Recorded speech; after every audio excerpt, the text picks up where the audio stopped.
ڈیرہ غازی خان میں load shedding کے 27 شہریوں نے گرمی بھگانے کے لیے سوئمنگ پولز کا رخ کر لیا۔ رپورٹ کریں گے طارق مصفانی۔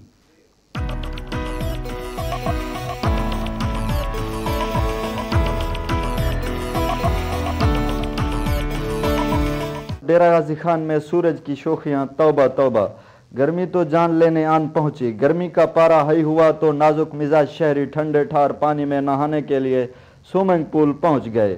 پول کے پانی میں ہر عمر کے لوگ آپ کو نہاتے اور ڈبکیاں لگاتے دکھائی دیں گے۔ بھائی جان، یہاں پر بہت گرمی ہے، ہم سب انجوائے کر رہے ہیں، ہمارے ساتھ بہت دوست ہیں، ہم بہت مستی خوب سارے کر رہے ہیں، اور بجلی لوڈ شیڈنگ بہت ہے اور اس کی وجہ سے ہم اس لیے یہاں پر گرمی کی شدت سے یہاں پر آ جاتے ہیں۔ بہت گرمی ہے، ہم نہانے آئے ہیں۔ کسی نے لگائی ڈبکیاں تو کوئی چھلانگ لگا کر گرمی کی تپش کو کم کرنے میں مصروف ہے۔